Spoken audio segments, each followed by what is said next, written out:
Assalamualaikum warahmatullahi wabarakatuh. Materi kali ini mengenai pendugaan parameter. Seperti judulnya pendugaan parameter. Di sini di dalam bab ini kita akan mempelajari cara menduga beberapa parameter dengan derajat kepercayaan yang berbeda-beda. Nah, hasil dari dugaan yang kita lakukan adalah suatu selang atau interval yang kita sebut dengan dugaan selang atau dugaan interval. Kita harapkan di dalam dugaan selang atau dugaan interval tersebut terdapat titik yang akan kita duga. Terdapat titik asli yang sebenarnya yang ingin kita duga tersebut. Nah, jadi idealnya pendugaan parameter yang kita lakukan itu menghasilkan selang yang sempit atau selang yang pendek dengan derajat kepercayaan yang tinggi. Di sini kita akan melakukan pendugaan terhadap 6 parameter ya. Ada nilai tengah, beda 2 nilai tengah populasi, proporsi, selisih 2 proporsi, ragam, dan rasio 2 ragam. Nah, sebelum kita masuk ke pendugaan yang pertama, di sini saya berikan notasi yang akan digunakan di dalam bab ini. Ada mu, ada sigma kuadrat, ada sigma. Nah, di sini mu ini adalah nilai tengah atau rata-rata populasi. Nah, di sini ada X bar. X bar ini adalah nilai tengah juga, tapi untuk sampel. Bedakan ya, ini untuk populasi, mu ini berarti untuk keseluruhan, nilai tengah untuk keseluruhan, dan X bar ini nilai tengah atau rata-rata untuk sampel. Jadi biasanya nanti kalau yang ingin diduga itu pasti untuk populasi atau untuk keseluruhan. Sedangkan kita hanya mempunyai data berupa sampelnya. Jadi data kita hanya mempunyai X bar. Seperti itu contohnya. Sama juga dengan ragam dan simpangan baku. Di sini bedakan populasi dengan sampel ya. Nah, yang ingin kita duga itu adalah populasinya, tapi kita hanya mempunyai data berupa sampelnya. Yang ini. Begitu pula dengan proporsi atau peluang.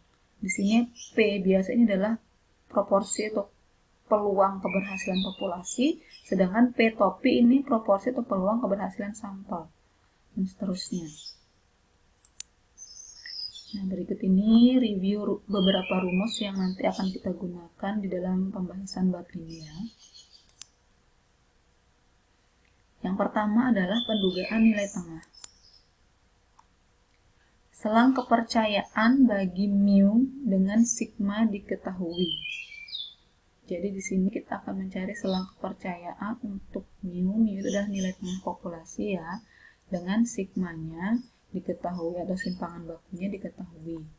Nah, X barnya diketahui adalah nilai tengah sampel acak berukuran N lebih besar atau sama dengan 30 yang diambil dari suatu populasi dengan ragam diketahui. Maka selang kepercayaan 1 minus alfa 100% untuk mu adalah 1 minus alfa ini disebut derajat kepercayaannya ya. Selang kepercayaan 1 minus alfa 100% untuk mu adalah seperti ini. Dengan Z alfa per 2 adalah nilai Z yang luas daerah di sebelah kanan di bawah kurva normal baku adalah alfa per 2. Contohnya, suatu sampel acak dari 36 mahasiswa tingkat akhir berturut-turut menghasilkan nilai tengah dan simpangan baku 2,6 dan 0,3. Ini nilai tengah IPK-nya, ini simpangan baku IPK-nya ya. Buatlah selang kepercayaan 95% dan 99% untuk nilai tengah IPK seluruh mahasiswa. Nah, kita di sini akan menduga nilai tengah dari seluruh mahasiswa dengan diketahui atau yang kita ketahui hanya nilai tengah dan simpangan baku dari 36 mahasiswa. Berarti ini hanya nilai tengah sampelnya saja dari 36 mahasiswa. Sedangkan kita ingin membuat selang kepercayaan untuk nilai tengah seluruh. Nah, itulah gunanya. Kita menduga. Kita akan menduga selang yang untuk menduga nilai tengah IPK seluruh mahasiswa dengan menggunakan nilai tengah dari sampel 36 mahasiswa. Nah, pertama diketahui N-nya atau jumlah sampelnya itu ada 36. X bar atau nilai tengah dari sampel itu adalah 2,6 dan S atau simpangan baku dari sampel itu adalah 0,3. Nah, karena di sini sampelnya berukuran besar. Nah, di sini berukuran besar itu maksudnya adalah lebih besar atau sama dengan 30 ya. Maka S itu sama dengan sigma. Sigma atau simpangan baku dari populasi. Simpangan baku populasinya sama dengan S sama dengan 0,3. Bisa kita tarik kesimpulan seperti ini kalau sampel acaknya lebih besar atau sama dengan 30. Nah, di sini 36 ya. Langsung saja yang pembahasan yang pertama yang A mengenai selang kepercayaan 95% dulu ya yang kita bahas. Nah, tadi di soal di slide yang ini 1 minus alfa 100%. Di sini selang kepercayaannya 1 minus alfa 100%. Nah, di sini yang dicari adalah selang kepercayaan 95%. Berarti bisa kita tuliskan 1 minus alfa 100% itu sama dengan 95%. Nah, di sini kita akan mencari alfa per 2-nya karena di rumusnya kita membutuhkan Z alfa per 2. Untuk menemukan Z ini kita mencari dulu Z alfa kita mencari dulu alfa per 2-nya. Dari ini 95%.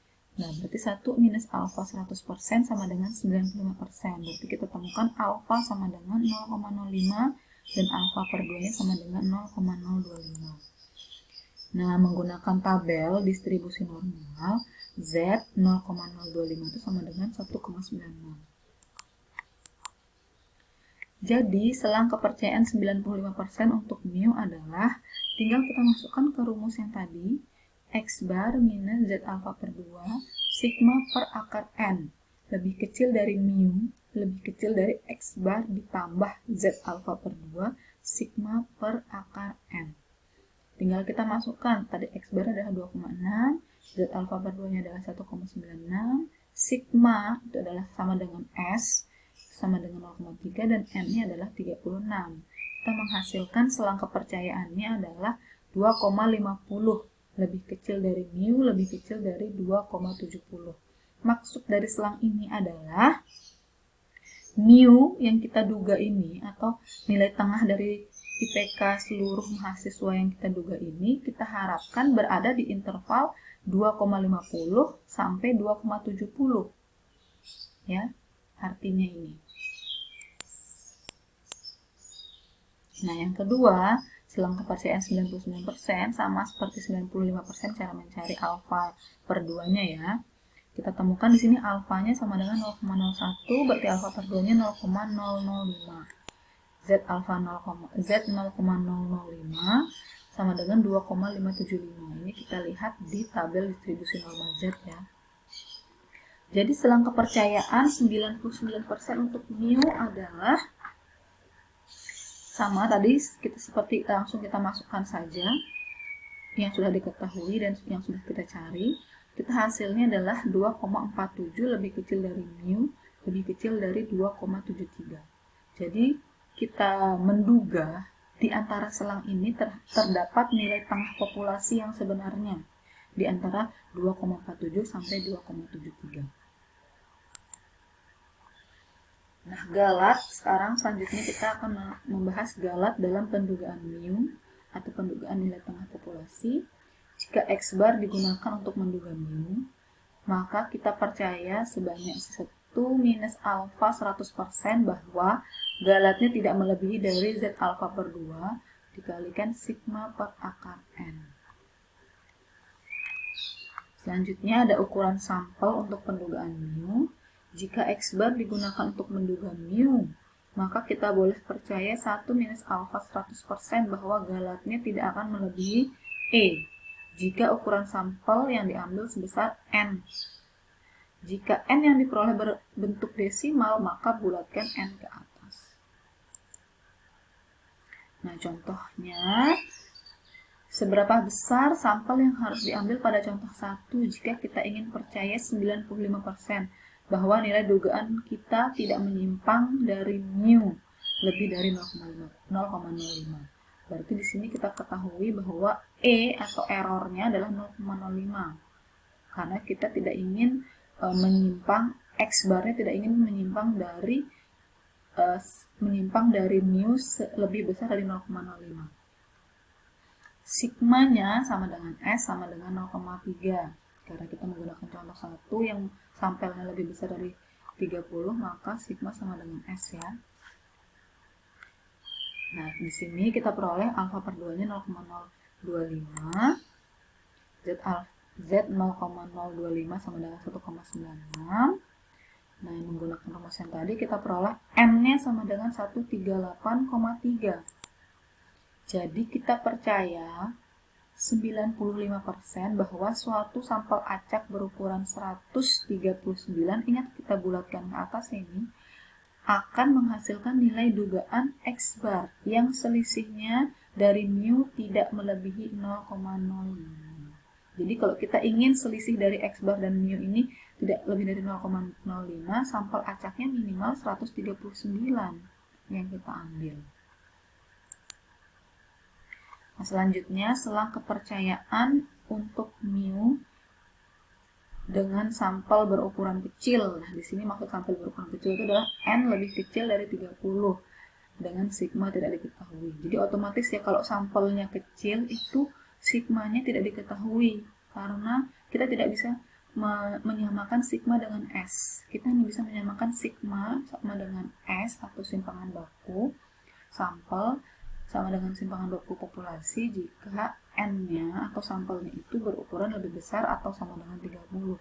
Jadi kalau lebih kecil dari 30, sigmanya tidak diketahui. Nah, selang kepercayaan 1 minus alfa 100% bagi mu adalah seperti ini. Dengan T, alfa per 2 adalah nilai T dengan V sama dengan N-1 derajat bebas. Yang di sebelah kanannya terdapat daerah seluas alfa per 2. Jadi kalau tadi yang berukuran besar sampelnya itu kita menggunakan distribusi Z ya. Nah, kalau di sini untuk sampel yang berukuran kecil kita menggunakan distribusi T. Jadi kita butuh tabel T. Contoh yang ketiga, di sini kita punya 7 kaleng berisi asam sulfat dengan berisi asam sulfat sebanyak 9,8, 10,2, 10,4, 9,8, 10, 10,2, dan 9,6 liter. Tentukan selang kepercayaan 95% bagi nilai tengah semua kaleng. Kita akan mencari selang kepercayaan 95% bagi nilai tengah semua kaleng. Diketahui N-nya 7, 1, 2, 3, 4, 5, 6, 7. Ada 7 kaleng ya. Nah, kita akan mencari pertama kali adalah karena di sini hanya diketahui datanya, kita belum mengetahui nilai tengah sampelnya. Kita cari X bar atau nilai tengah sampelnya itu sama dengan 10. Terus kita juga belum mengetahui ragam sampelnya. S kuadrat itu sama dengan 0,08. Kita tahu simpangan bakunya adalah akar dari 0,08 adalah 0,283. Menggunakan cara yang sama seperti yang saya jelaskan tadi, kita peroleh alfa per 2-nya 0,025. Derajat bebasnya adalah N-1 sama dengan 6 derajat bebas, berarti T 0,025 dengan derajat bebas 6 adalah 2,447. Ini kita lihat dari tabel distribusi T ya. Selang kepercayaan 95% untuk mu adalah menggunakan rumus yang tadi, menggunakan rumus yang sudah saya berikan tadi, tinggal kita masukkan yang sudah kita cari-cari tadi. Ada X bar 10, T alfa per 2-nya 2,447, S-nya 0,283, N-nya 7. Kita peroleh mu atau selang untuk mu adalah 9,74, lebih kecil dari mu, lebih kecil dari 10,26. Jadi di sini maksudnya kita harapkan mu atau nilai tengah populasi yang kita duga itu terletak di antara 9,74 sampai 10,26.